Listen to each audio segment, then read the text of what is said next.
अस्सलाम वालेकुम, मेरा नाम नावेद अख्तर और हमारे साथ आज फिर से आमिर भाई मौजूद हैं। तो आज हम इनसे ये जानेंगे कि ओखला में बढ़ते हुए जाम की समस्याओं का क्या समाधान हो सकता है।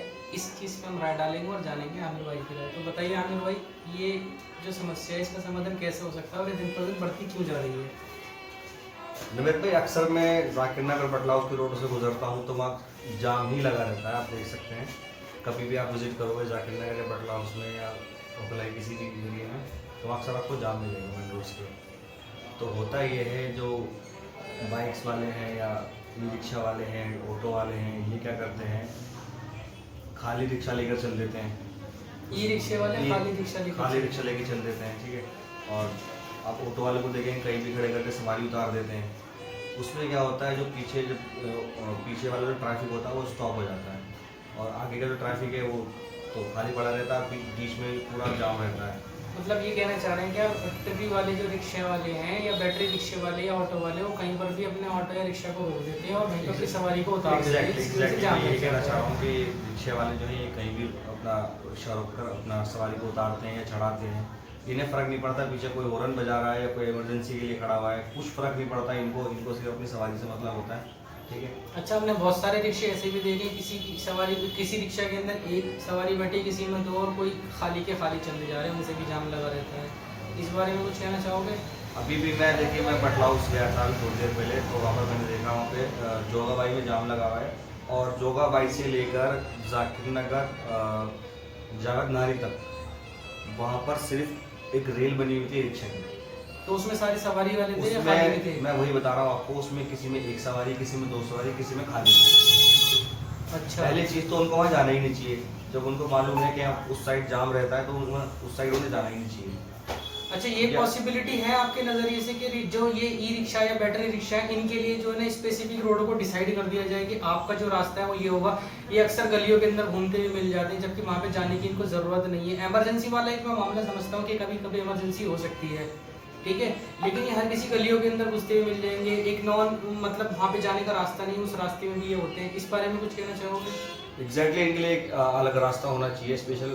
अलग रास्ता से मतलब ये है कि आप जाकिर नगर का मेन रोड इस्तेमाल कर सकते हैं या फिर ये 18 जाकिर नगर मेन रोड पे इनका तो मतलब ही नहीं बनता। उसकी वजह ये है कि वहाँ ऑलरेडी इतना जाम रहता है, इतना क्राउड है, इतना रश वाला वो एरिया है, ठीक है। इनका जो एक अलग रूट होना चाहिए, जैसे वो आपका अलतकवा वाला रोड हो गया या फिर आपका इस्लाम मस्जिद वाला रोड हो गया, इस रूट से इनको जाना चाहिए। इनको इस रूट से आना ही नहीं चाहिए। मतलब मेन कोई इमरजेंसी कोई होती है तो मैं उसके लिए ये नहीं वो एक्सेप्शनल केसेस के लिए है। बट ये जो रेगुलर ये पूरे जाकिर नगर बटला मतलब जाकिर नगर का रखते हैं, इससे बहुत दिक्कत होती है और लोगों को बहुत इरिटेशन भी होती है इस चीज़ से। मतलब जाकिर नगर का जो मेन वाला रोड है वहाँ पर आपके कहने के मुताबिक ई रिक्शा अलाउड नहीं होना चाहिए। उनके लिए स्पेसिफिक जो आपने बताया कि सर सही जो आपका रोड है 18 नंबर वाला है, इस्लाम मस्जिद वाला, वो रोड होना चाहिए। पहली चीज़ तो मुझे यही समझ में नहीं आती है नवेद साहब के इतने सारे ई रिक्शा आ कहाँ से गए ओखला के अंदर। बहुत सारे ई रिक्शा हैं ओखला के अंदर, मेरी समझ में नहीं आता इतने सारे रिक्शा आ कहाँ से गए। मैं ये पूछ जानना चाहूँगा कि बहुत सारे लोग इस तरीके के लोग भी ई रिक्शा यूज़ कर रहे हैं, चला रहे हैं, जो पहले के हमारे खुद की नज़रों के अंदर कोई अच्छे काम करते थे, लॉकडाउन के बाद उनके काम नहीं रहे, वो मजबूरी के तहत चला रहे हैं और मजबूरी का हल हो भी गया हो तो फिर उनको आदत पड़ गई है। कुछ ऐसे भी लोग हैं जो ई रिक्शा चला रहे हैं कि वो अच्छे काम करते थे लेकिन अब वो ई रिक्शा पा के मजबूर हो गए, या तो मजबूरी के तहत चला रहे हैं या अभी फिर या उनको आदत ही हो गई है। इस बारे में कुछ कहना चाहोगे? नवेद साहब, होता क्या है, तो मजबूरी काम होता है पहले, या आप जो भी काम कर रहे हैं, जैसे आप कह रहे हैं कि कुछ लोग ई रिक्शा चलाने लगे हैं, चलाते नहीं थे, इससे पहले कोई और दूसरा काम करते थे, तो उन्होंने क्या किया है, उन्होंने ई रिक्शा को अपना मतलब ये कारोबार ही बना लिया।